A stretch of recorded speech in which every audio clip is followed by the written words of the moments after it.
This response is brought to you in part by Green Media Graphics.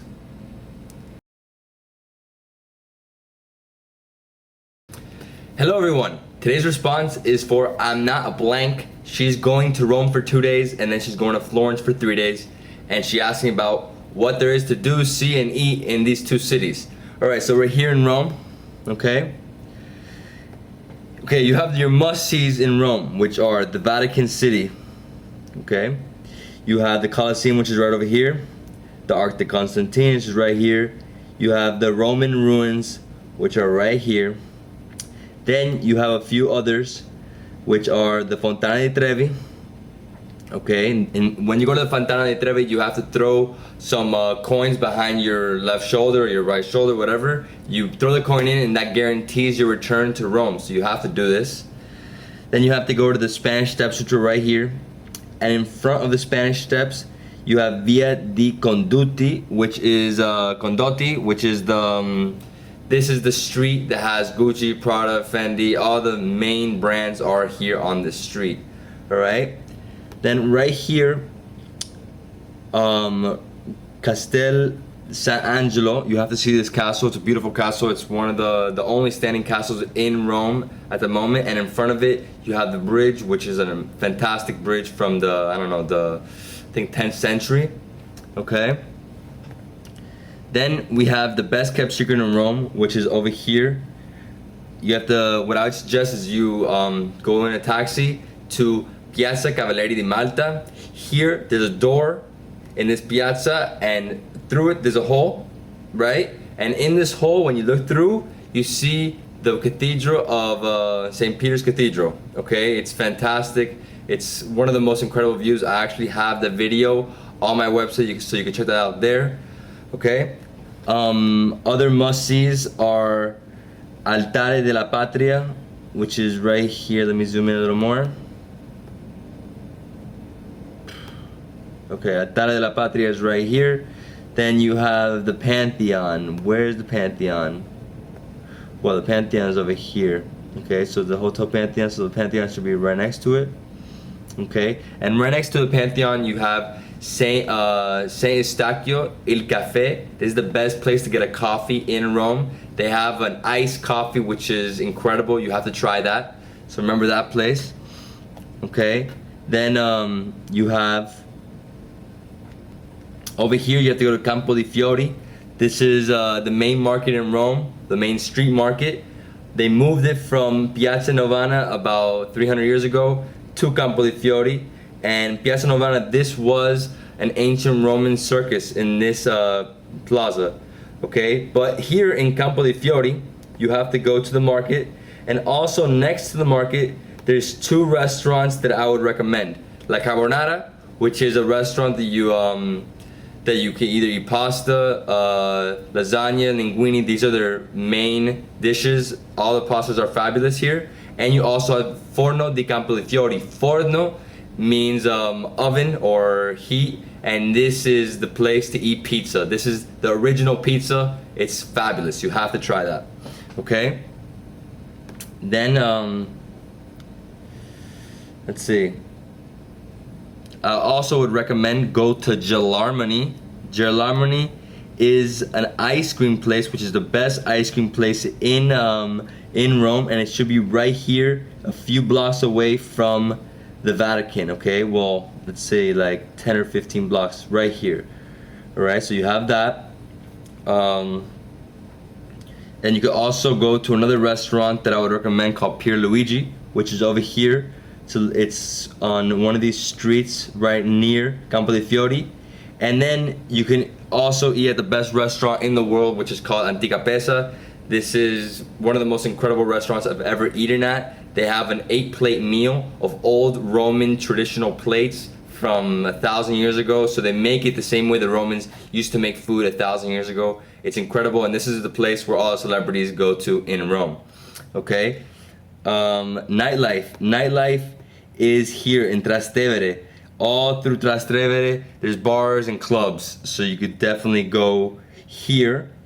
Okay? That's it for Rome. Remember, get around with Metro. It's the main way of transport, but there's only 2 lines. I'm pretty sure there's only 2 lines. So it can take you to certain points, but then you're gonna have to go around the whole city to get to other points. I would not suggest walking, especially now in August, September, because it is hot, okay? Now let's go to Florence. Okay, so here we are in Florence. In Florence, there's a few things that you have to see when you get there, okay? One of the things that a lot of people don't know about is here, Piazzale Michelangelo. From here, you have the best view of the city of Florence. You can see over the whole entire city, so it's a great place to get some good pictures and obviously see the city. Okay, here you have Ponte Vecchio, which is the main and most famous bridge here in Italy. This bridge is full of shops. It's pretty much a mall on a street, and it connects both parts of Florence. Okay, then also you have the Galleria degli Uffizi, which is the most famous museum in the world. Well, they say it's the most famous museum in the world. I think the Louvre is. And then you have here El Duomo, which is right here. Okay, so here's El Duomo. And if you want to go up to the top of the cathedral, which is El Duomo, it's I think it's 414 steps to the top, and I would suggest get there at 8:30 in the morning, because I know the line can get very lengthy later in the day. It might, if you go there at 10, it might be an hour or 2 hours just in line. So get there early, and then obviously get also to the Galleria degli Uffizi, the Uffizi Gallery, get there early too. Okay, another thing that you have to see is you have to go to Galleria dell'Accademia and see the statue of David. This is where the original statue of David is. The replica is over here in the Piazza della Repubblica, which is right in the center. Okay. I think that's pretty much it for the main sites to see. Okay.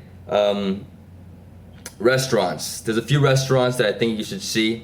One of them is called Fusion. It's a mix of Asian food, and it's at Lugarno Suites, which is the Ferragamo Hotel. It should be right here, like on this, between these 2 bridges right here. It should be right here. Okay. Then you have Boca del Orofo, which is right here. This is a small restaurant. It's, I think, 10 tables, but the food is incredible, so you have to go eat there. Then you have Barassamo, which is right here, because the thing is that there's too many streets here, so it's hard to exactly pinpoint where it is. But Barassamo is an incredible place to get paninis. It's not so expensive. I mean, this place is €5 and you have an awesome panini or pizza or gelato, whatever you want, but it's a great place to get a bite to eat quickly and keep going on to the rest of the sites. Okay, then we have Li Latino. Li Latino is over here somewhere. You would have to ask around, so that's why I'm putting the names. But Li Latino, their most famous dish is the bistecca fiorentina. This is pretty much a steak, a huge steak that is famous because it's made in Florence and it's only found in Florence. So you have to try that when you go to Florence. Okay, and then we have a gelato place which is right over here called La Carraya. Yeah, La Carraya. It's right here. It's incredible. I haven't been to Florence in 3 or 4 years, but these are the main places that I would suggest. And then Nightlife, there's 3 places. There's Central Park, which is right over here at the end. It's in the park, no? So it should be right here. Then you have Mercato and Yaba. Excuse me. So you have those 3 clubs. So it's been a while since I've been there. I know the nightlife always changes everywhere in the world, but this is what was popular when I was there. And then there's a few day trips that I would recommend if you had a day to do it, to leave the city, because you might see everything within the first 2 days, but you could also just hang around and just enjoy the city for the 3rd day. Or you can go either to Lucca, which is a great little town. You can go to Pisa and see the Leaning Tower of Pisa. And another thing I would suggest is go to Montevarchi and take a bus or a shuttle to Montevarchi to the outlets. They have something called the mall, and they have Gucci, Ferragamo, all these outlets. They also have a Prada outlet in another town nearby.